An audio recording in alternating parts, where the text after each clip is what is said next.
गरुड़ जी ने कहा, हे केशव, जिस जिस पाप से जो जो चिन्ह प्राप्त होते हैं और जिन जिन योनियों में जीव जाते हैं वह मुझे बताइए। श्री भगवान ने कहा, नरक से आए हुए पापी जिन पापों के द्वारा जिस योनि में जाते हैं और जिस पाप से जो चिन्ह होता है वह मुझसे सुनो। ब्रह्म हत्यारा क्षय रोगी होता है, गाय की हत्या करने वाला मूर्ख और कुबड़ा होता है, कन्या की हत्या करने वाला कोढ़ी होता है और ये तीनों पापी चांडाल योनि प्राप्त करते हैं। स्त्री की हत्या करने वाला तथा गर्भपात कराने वाला पुलिंद होकर रोगी होता है, पर स्त्री गमन करने वाला नपुंसक और गुरु पत्नी के साथ व्यभिचार करने वाला चर्म रोगी होता है। मांस का भोजन करने वाले का अंग अत्यंत लाल होता है, मद्य पीने वाले के दांत काले होते हैं।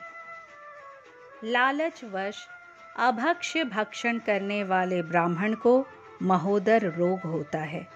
जो दूसरे को दिए बिना मिष्टान्न खाता है उसे गले में गंडमाला रोग होता है। श्राद्ध में अपवित्र अन्न देने वाला श्वेत कुष्ठी होता है। गर्व से गुरु का अपमान करने वाले मनुष्य मिर्गी रोगी को प्राप्त होता है।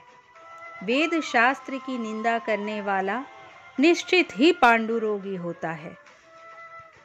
झूठी गवाही देने वाला गूंगा, जन समूह में किसी भी व्यक्ति विशेष के प्रति पक्षपात करने वाला काना, विवाह में विघ्न करने वाला व्यक्ति ओष्ठ रहित और पुस्तक चुराने वाला जन्मांध होता है।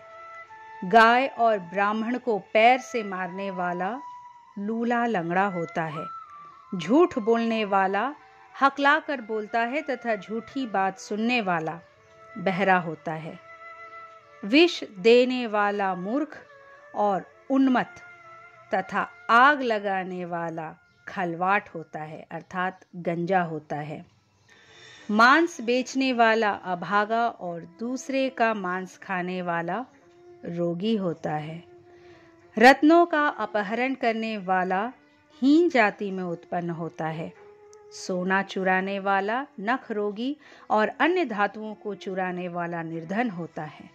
अन्न चुराने वाला चूहा और धान चुराने वाला टिड्डी होता है। जल की चोरी करने वाला चातक और विष का व्यवहार करने वाला वृश्चिक होता है, अर्थात बिच्छू होता है। शाक पात चुराने वाला मयूर होता है।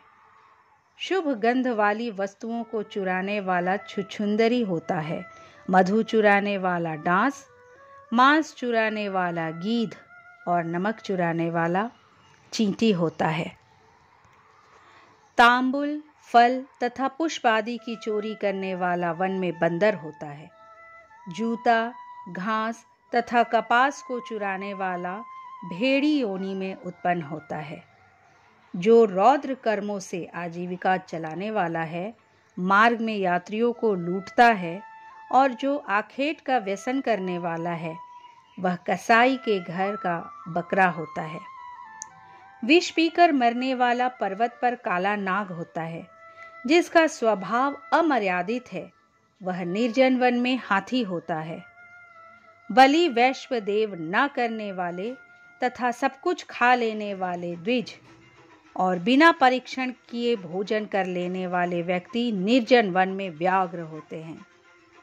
जो ब्राह्मण गायत्री का स्मरण नहीं करता और जो संध्योपासन नहीं करता, जिसका अंतः स्वरूप दूषित तथा बाह्य स्वरूप स्वाधु की तरह प्रतीत होता है, वह ब्राह्मण बगुला होता है। क्षमता से अधिक यज्ञ कराने वाला गर्दभ तथा बिना आमंत्रण के भोजन करने वाला कौवा होता है। जो सत्पात्र शिष्य को विद्या नहीं प्रदान करता वह ब्राह्मण बैल होता है। गुरु की सेवा न करने वाला शिष्य बैल और गधा होता है। गुरु के प्रति अपमान के तात्पर्य से हूँ या तू शब्दों का उच्चारण करने वाला और वाद विवाद में ब्राह्मण को पराजित करने वाला जल विहीन अरण्य में ब्रह्म राक्षस होता है। प्रतिज्ञा करके द्विज को दान न देने वाला सियार होता है।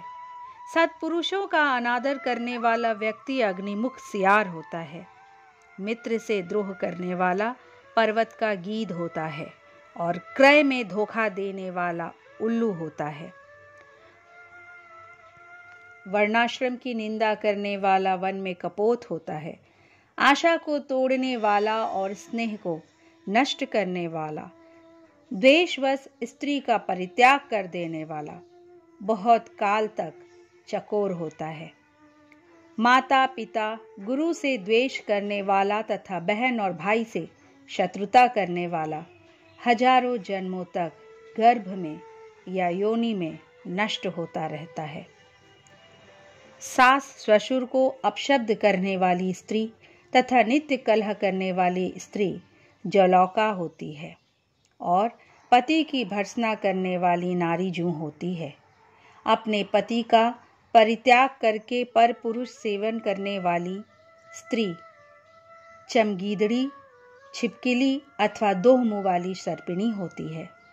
सगोत्र स्त्री के साथ संबंध बनाकर अपने गोत्र को विनष्ट करने वाला लकड़बग्घा और शल्लक होकर रीछ योनि में जन्म लेता है। तापसी के साथ व्यभिचार करने वाला कामी पुरुष मरु प्रदेश में पिशाच होता है और अप्राप्त यौवन से संबंध करने वाला वन में अजगर होता है। गुरु पत्नी के साथ गमन की इच्छा रखने वाला मनुष्य क्रिकलास अर्थात गिरगिट होता है। राजपत्नी के साथ गमन करने वाला ऊंट तथा मित्र की पत्नी के साथ गमन करने वाला गधा होता है। किसी के मरणा शौच में एकादशाह तक भोजन करने वाला कुत्ता होता है। देव द्रव्य भोक्ता देवलोक ब्राह्मण मुर्गे की योनि प्राप्त करता है। जो ब्राह्मणाधम द्रव्यार्जन के लिए देवता की पूजा करता है वह देवलक कहलाता है। वह देव कार्य तथा पितृ कार्य के लिए निंदनीय है। महापातक से प्राप्त अत्यंत घोर एवं दारुण नरकों का भोग प्राप्त करके व्यक्ति कर्म के क्षय होने पर पुनः इसी मृत्यु लोक में जन्म लेते हैं। ब्रह्म हत्यारा गधा, ऊंट और महिषी की योनि प्राप्त करता है तथा सुरापान करने वाले भेड़िया, कुत्ता एवं सियार की योनि में जाते हैं। स्वर्ण चुराने वाला कृमि, कीट तथा पतंग की योनि प्राप्त करता है। गुरु पत्नी के साथ गमन करने वाला क्रमशः तृण, गुल्म तथा लता होता है। पर स्त्री हरण करने वाला, धरोहर का हरण करने वाला तथा ब्राह्मण के धन का अपहरण करने वाला ब्रह्म राक्षस होता है। ब्राह्मण का धन कपट स्नेह से रखने वाला, खाने वाला 7 पीढ़ियों तक अपने कुल का विनाश करता है। अपने आश्रित वेद शास्त्र परायण ब्राह्मण को छोड़कर अन्य ब्राह्मण को दान देना अतिक्रमण कहलाता है। वेद वेदांग के ज्ञान से रहित ब्राह्मण को छोड़ना अतिक्रमण नहीं कहलाता है, क्योंकि जलती हुई आग को छोड़कर भस्म में आहुति नहीं दी जाती। हे तार्क्ष, ब्राह्मण का अतिक्रमण करने वाला व्यक्ति नरकों को भोग कर क्रमशः जन्मांध एवं दरिद्र होता है। वह कभी दाता नहीं बन सकता, अपितु याचक ही रहता है। अपने द्वारा दी हुई अथवा दूसरे द्वारा दी गई पृथ्वी को जो छीन लेता है वह 60,000 वर्षों तक विष्ठा का कीड़ा होता है। जो स्वयं कुछ देकर पुनः स्वयं ले भी लेता है वह पापी 1 कल्प तक नरक में रहता है। जीविका अथवा भूमि का दान देकर यत्न पूर्वक उसकी रक्षा करनी चाहिए। जो रक्षा नहीं करता प्रत्युत उसे हर लेता है वह लंगड़ा कुत्ता होता है। ब्राह्मण को आजीविका देने वाला व्यक्ति 1 लाख गोदान का फल प्राप्त करता है और ब्राह्मण की वृत्ति का हरण करने वाला बंदर, कुत्ता तथा लंगूर होता है। हे खगेश्वर, प्राणियों को अपने कर्म के अनुसार लोक में पूर्वोक्त योनियां तथा शरीर पर चिन्ह देखने को मिलते हैं। इस प्रकार पाप करने वाले जीव नारकीय यातनाओं को भोगकर अवशिष्ट पापों को भोगने के लिए इन पूर्वोक्त योनियों में जाते हैं। इसके बाद हजारों जन्मों तक पशु पक्षी का शरीर प्राप्त करके वे बोझा ढोने आदि कार्यों से दुख प्राप्त करते हैं। फिर पक्षी बनकर वर्षा, शीत तथा घाम से दुखी होते हैं। इसके बाद अंत में जब पुण्य और पाप बराबर हो जाते हैं तब मनुष्य की योनि मिलती है। स्त्री पुरुष के संबंध से गर्भ में वह उत्पन्न होकर क्रमशः गर्भ से लेकर मृत्यु तक के दुख प्राप्त करके पुनः मर जाता है। इस प्रकार सभी प्राणियों का जन्म और विनाश होता है। यह जन्म मरण का चक्र चारों प्रकार की सृष्टि में चलता रहता है। मेरी माया से प्राणी घटी यंत्र की भांति ऊपर नीचे की योनियों में भ्रमण करते रहते हैं। कर्मपाश से बंधे रहकर कभी वे नरक में और कभी भूमि पर जन्म लेते हैं। दान न देने से प्राणी दरिद्र होता है। दरिद्र हो जाने पर फिर पाप करता है। पाप के प्रभाव से नरक में जाता है और नरक से लौटकर पुनः दरिद्र और पुनः पापी होता है। प्राणी के द्वारा किए गए शुभ और अशुभ कर्मों का फल भोग उसे अवश्य ही भोगना पड़ता है, क्योंकि सैकड़ों कल्पों के बीत जाने पर भी बिना भोग के कर्मफल का नाश नहीं होता। इस प्रकार गरुड़ पुराण के अंतर्गत सारोद्धार में पाप चिन्ह निरूपण नामक 5वां अध्याय पूरा हुआ।